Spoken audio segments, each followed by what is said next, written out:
Welcome students. देखिए ये हमारी क्लास आपका एमबीए सेकंड ईयर की, ठीक है, और आपका सब्जेक्ट है investment analysis and portfolio management. उसकी 5th यूनिट पढ़ रहे हैं हम, परफॉर्मेंस पोर्टफोलियो परफॉर्मेंस इवैल्यूएशन, ठीक है। और इसमें लास्ट क्लास में हमने डिस्कशन कर लिया था स्टाइल के बारे में, आपका कांस्टेंट स्टाइल की, कंपैरिजन स्टाइल की, कि किस तरीके से पोर्टफोलियो की परफॉर्मेंस को कंपेयर किया जाता है, ठीक है। आज हम बात कर रहे हैं मेजरमेंट के बारे में, ठीक है। तो मेजरमेंट में क्या है आपके पास, शार्पे, ट्रेनर एंड जेनसन, हमारे पास 3 फॉर्मूले हैं, ठीक है। 3 मैथमेटिक्स से रिलेटेड आपके फॉर्मूले हैं जो क्या करते हैं, जो हमारी परफॉर्मेंस इवैल्यूएशन है पोर्टफोलियो की, उसके बारे में वो डिफरेंट अल्टरनेटिव से उसे कंपेयर करते हैं, ठीक है। तो इसमें देखिए क्या कह रहा है कि portfolio evaluating refers to the evaluation of the performance of the investment portfolio, ठीक है। मींस क्या है, किस चीज की पोर्टफोलियो इवैल्यूएट कर रहे हैं हम, ठीक है। और पोर्टफोलियो को आप जानते हैं combination of different investment in one place, that's called portfolio, ठीक है। तो पोर्टफोलियो इवैल्यूएशन से refers, portfolio evaluating refers to the evaluation of the performance of the investment portfolio, ठीक है। मतलब जो आपका इन्वेस्टमेंट पोर्टफोलियो है, जो आपकी नंबर ऑफ इन्वेस्टमेंट है, वो किस तरीके से परफॉर्म कर रही है, ठीक है। इवैल्यूएट, पोर्टफोलियो इवैल्यूएट करके हम क्या मेजर कर रहे हैं कि वो जितनी भी हमारी इन्वेस्टमेंट है वो किस तरीके से परफॉर्म कर रही है, और वो उनमें से कौन सी हाई परफॉर्म कर रही है और कौन सी लो परफॉर्म कर रही है या कौन सी मीडियम परफॉर्म कर रही है, प्लस उनके रीजंस क्या क्या है जो उनकी परफॉर्मेंस को इन्फ्लुएंस कर रहे हैं। Even it is positive way और नेगेटिव वे, ठीक है। आगे आगे it is essentially the process of comparing the return earned on the portfolio with the return earned on one और मोर अदर पोर्टफोलियो और ऑन अ बेंचमार्क पोर्टफोलियो, ठीक है। जैसे मैंने आपको पहले बता दिया कि है क्या, कि जो हमारा रिटर्न है वो किस तरीके से अर्न किया जा रहा है, प्लस नंबर ऑफ पोर्टफोलियो कितने उसमें इन्वॉल्व है, ठीक है, या नंबर ऑफ इन्वेस्टमेंट हमारी एक पोर्टफोलियो में कितनी इन्वॉल्व है, और उसमें से जो हमने बेंचमार्क सेट किए हैं, ठीक है, जो हमने पैरामीटर सेट किए हैं, उसमें से कौन सी इन्वेस्टमेंट हमारी उस बेंचमार्क पे A to Z खरी उतर रही है, ठीक है। तो वो चीज आती है आपकी किसमें, परफॉर्मेंस इवैल्यूएशन। नेक्स्ट आते हैं आपका क्या कह रहा है, आपका portfolio performance evaluation essentially comprises of 2 functions, performance measurement and performance evaluation, ठीक है। क्या है आपके 2 फंक्शंस हैं इसमें, क्या, पहला performance measurement and performance evaluation. Performance measurement means कि कितनी नंबर ऑफ इन्वेस्टमेंट हमारे पास है, ठीक है, एक पोर्टफोलियो में। दूसरा परफॉर्मेंस इवैल्यूएशन की बात करते हैं कि उनमें से कितने नंबर ऑफ इन्वेस्टमेंट हमारी गुड परफॉर्म कर रही है, जो हमारे बेंचमार्क के अकॉर्डिंग रिजल्ट प्रोवाइड करवा रही है, ठीक है। Performance measurement is an accounting function which measures the return earned on a portfolio during the holding period or investment period. Performance evaluation on the other hand address such issues as whether the performance was superior or inferior, whether the performance was due to skill or luck, etc. ठीक है, ये चीज आ रही है आपकी किसमें, performance evaluation में और परफॉर्मेंस किसमें, मेजरमेंट में, ठीक है। अब बात आते हैं आपके पोर्टफोलियो मेजरमेंट इवैल्यूएशन, ठीक है। इसकी क्या है हमारे पास, क्या है, 3 मेथड है हमारे पास पोर्टफोलियो मेजरमेंट इवैल्यूएशन के। फर्स्ट है आपका शार्पेस मेजर, दूसरा है आपका ट्रेनर्स मेजर, और थर्ड है आपका जेनसन्स मेजर। देखिए फर्स्ट के बारे में हम डिस्कशन कर लेते हैं, शार्पेस मेजर के। शार्पेस मेजर किस तरीके से किस चीज को रिकॉग्नाइज करता है पोर्टफोलियो में इन्वेस्टमेंट की, और किस तरीके से उसे मेजर करता है। देखिए इसमें क्या कहता है, Sharpe's index measure total risk by calculating standard deviation, ठीक है। किससे कर रहा है, स्टैंडर्ड डेविएशन के साथ वो टोटल रिस्क मेजर कर रहा है किसी भी इन्वेस्टमेंट का। The method adopted by Sharpe is to rank all portfolios on the basis of evaluation measure. Reward is in the numerator as risk premium. Total risk is in the denominator as standard deviation of 8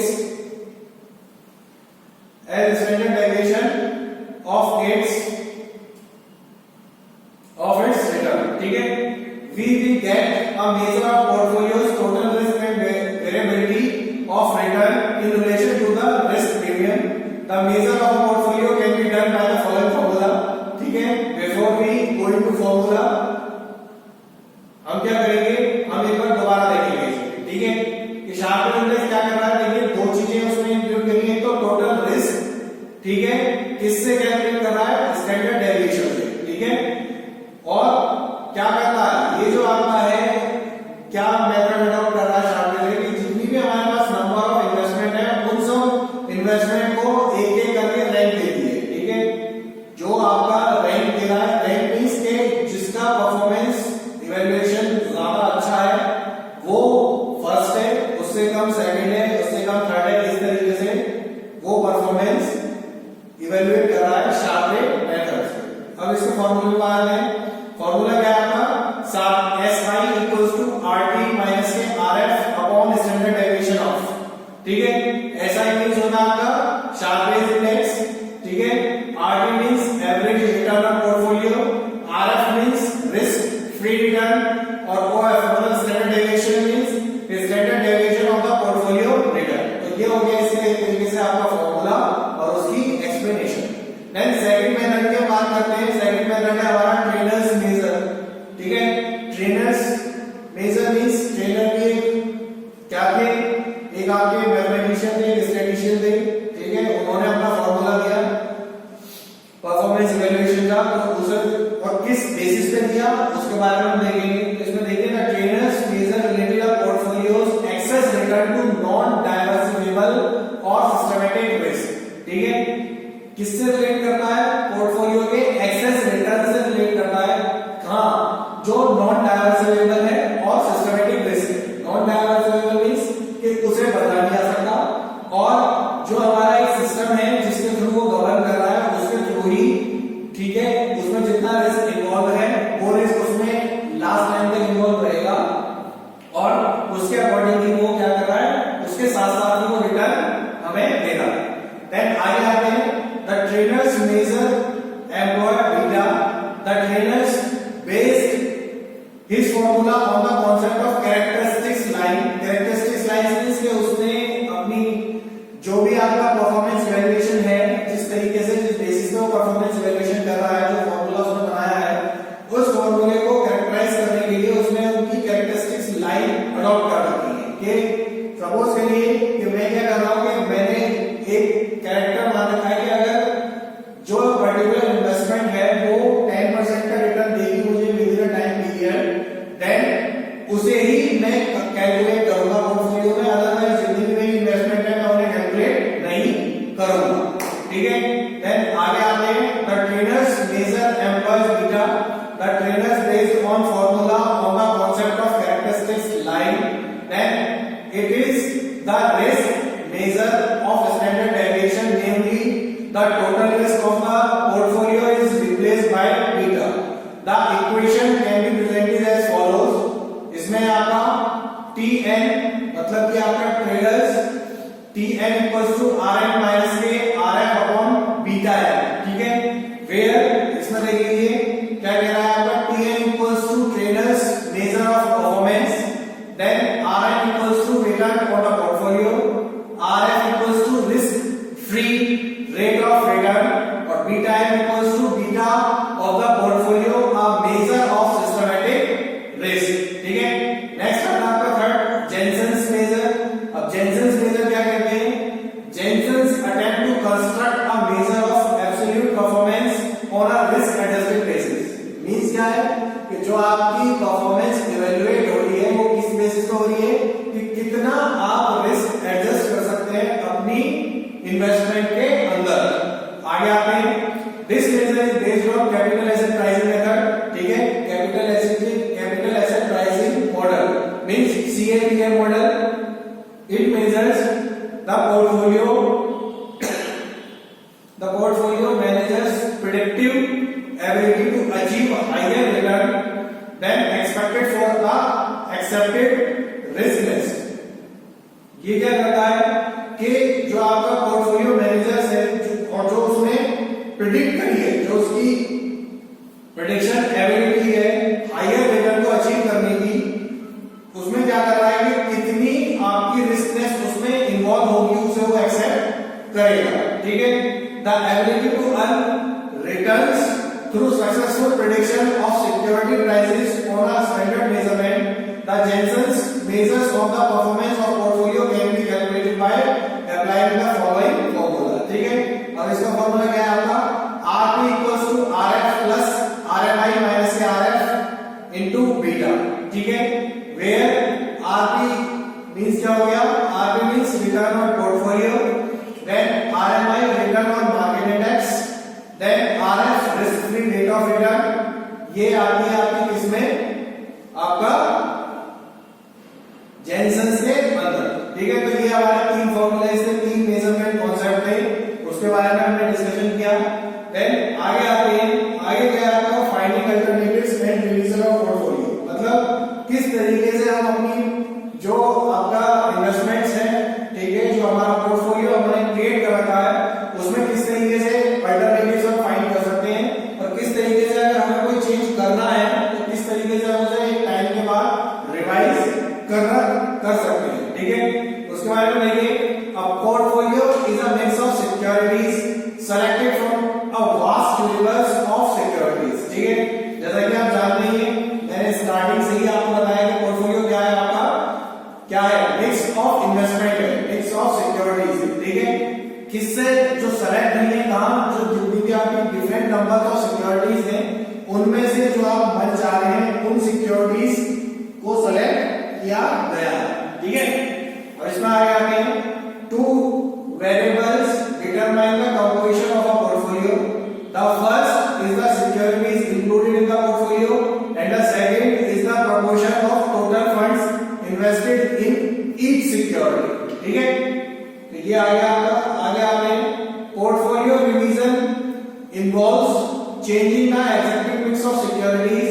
This may be effected either by changing the securities currently included in the portfolio or by altering the portion of funds invested in the securities. ठीक है, तो new securities may be added to the portfolio or some of the existing securities may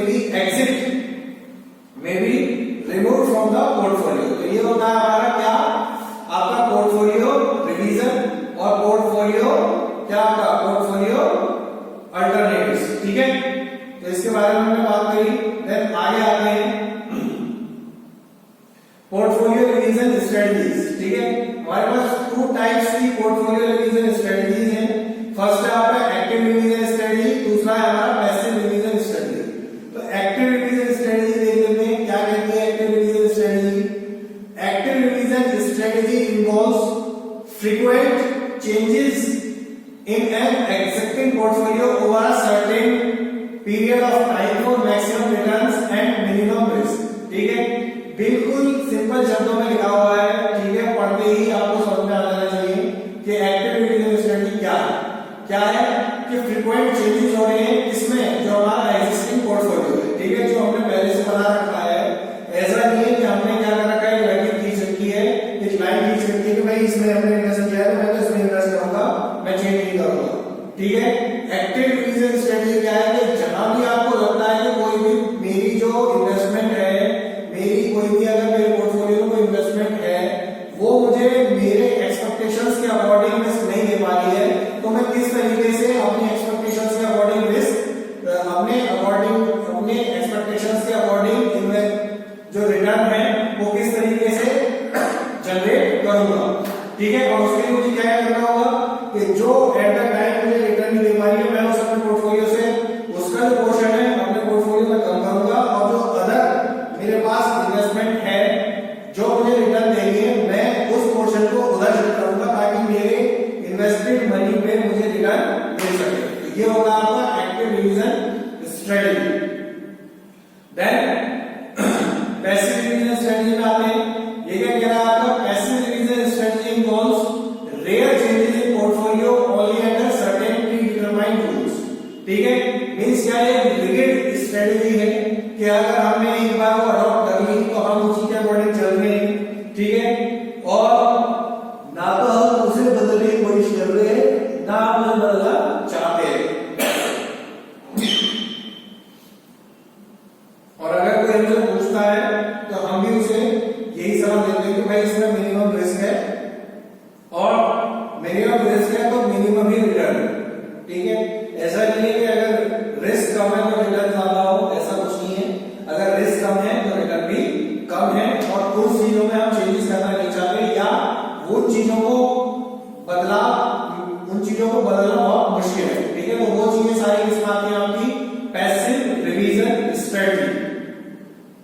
इसमें देखिए according to passive revision strategy a portfolio manager can bring changes in the portfolio as per the formula plans, ठीक है।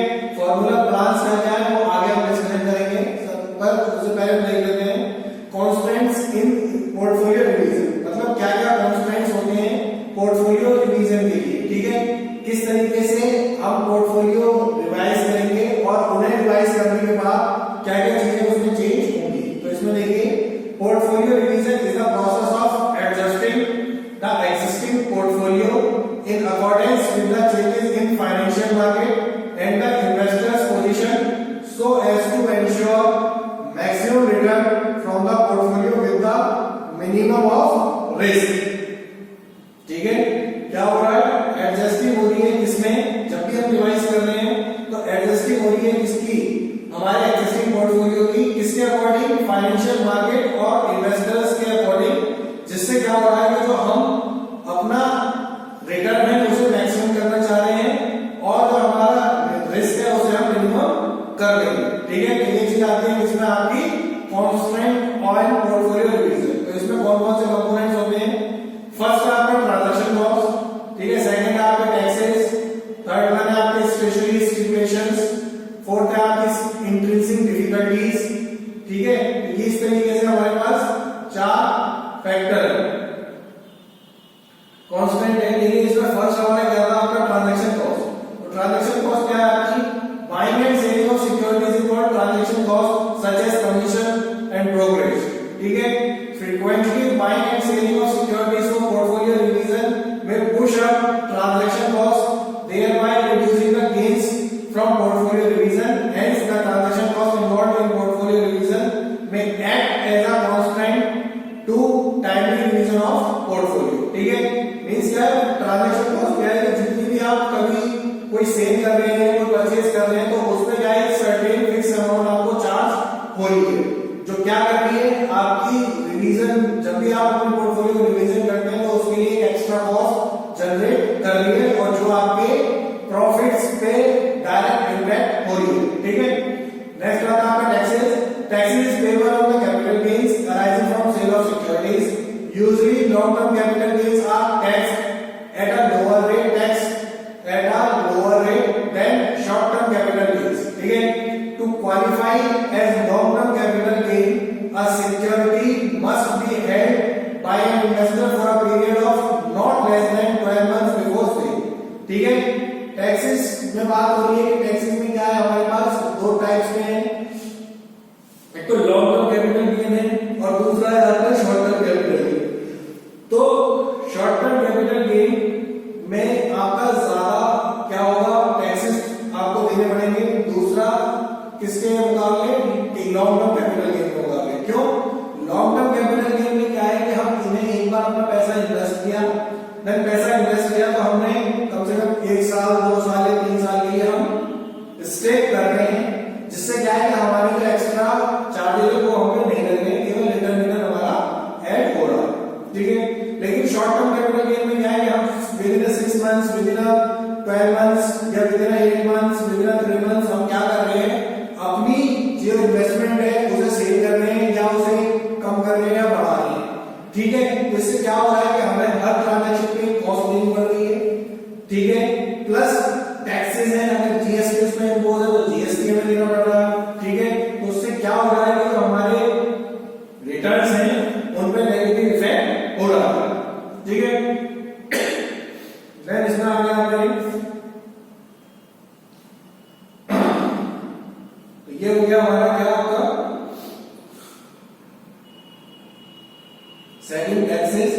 Then आगे आते हैं stationery stipulation. Stationery stipulation क्या होता है, the largest portfolios in every country are managed by investment companies, ठीक है, एंड म्यूचुअल फंड्स, ठीक है। जो आपके बड़े बड़े पोर्टफोलियो हैं वो किससे मैनेज हो रहे हैं? आपके इन्वेस्टमेंट कंपनीज के द्वारा मैनेज हो रहे हैं, म्यूचुअल फंड्स के द्वारा मैनेज हो रहे हैं।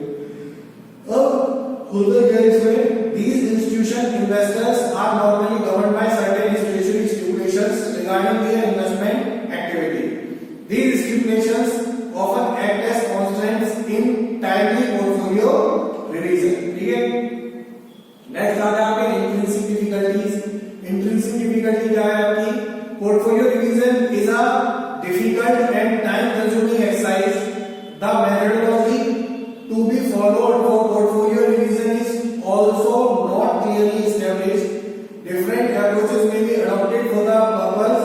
The difficulty of carrying out portfolio revision itself may act as a constraint of portfolio revision. ठीक है, इंट्रिंसिक डिफिकल्टीज क्या है कि एक तरीके से अगर बड़ा पोर्टफोलियो है और उसमें हम चेंज कर रहे हैं तो क्या है कि थोड़ा टाइम कंज्यूमिंग होगा, दूसरा रिस्क ज्यादा होगा, ठीक है, तीसरा क्या है उसमें एफर्ट्स ज्यादा लगेंगे और एफर्ट ज्यादा लगेंगे तो हमारी क्या होगी, उसे मैनेज करने की कॉस्ट बढ़ जाएगी। ये सारी डिफिकल्टीज इसमें आएंगी। ठीक है, पोर्टफोलियो रिवीजन स्ट्रेटजी इसके बारे में डिस्कशन कर चुके हैं एक्टिव पैसिव। हम बात कर रहे थे formula plans in passive revision strategy. ठीक है, तो फॉर्मूला प्लान्स क्या होते हैं उसके बारे में आप देख लीजिए। Formula plans in the market the prices of securities fluctuate. आप जानते हैं सर कि जो प्राइस है सिक्योरिटीज से वो फ्लक्चुएट होते हैं और वो किससे फ्लक्चुएट होते हैं? आपके डायरेक्टली लिंक होते हैं किससे? स्टॉक एक्सचेंज से। तो करंटली क्या है, हमने देखा है कि कल की जो खबर है कि 45,000 जो हमारा सेंसेक्स है वो पॉइंट अचीव कर चुका है। अब उसमें अगर क्या है कि उसमें जिन्होंने 40,000 में इन्वेस्ट किया था या 38 में इन्वेस्ट किया था या 20 के आसपास इन्वेस्ट किया था तो उनकी जो रिटर्न्स है वो बहुत हाई है।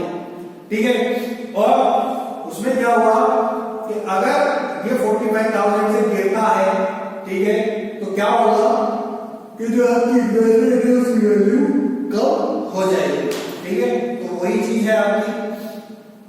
Ideally, investors should buy when prices are low and sell when prices are high. Normally, बात करें if portfolio revision is done according to this principle, investors would be able to make decisions in the securities market. But investors are hesitant to buy when prices are lower, either expecting that prices would not move upward again.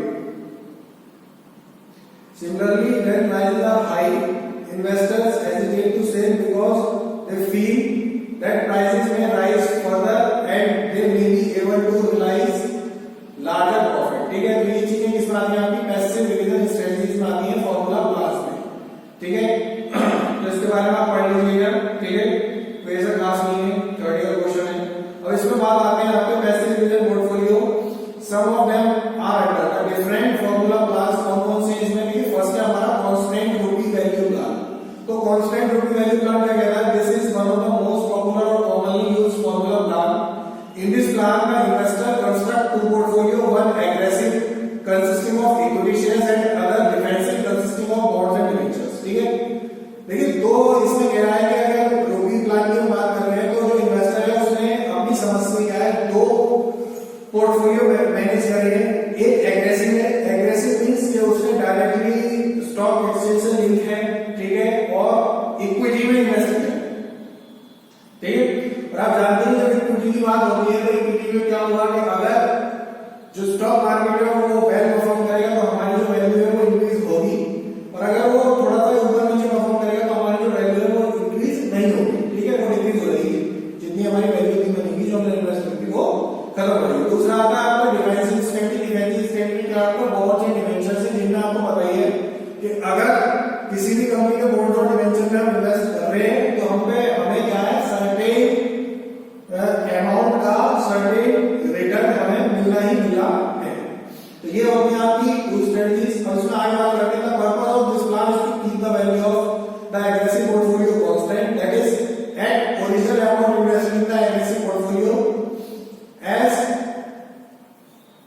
share prices fluctuate, the value of the aggressive portfolio keeps changing. When share prices are increasing, the total value of aggressive portfolio increases. The investor has to sell some of the shares from his portfolio to bring down the total value of the aggressive portfolio.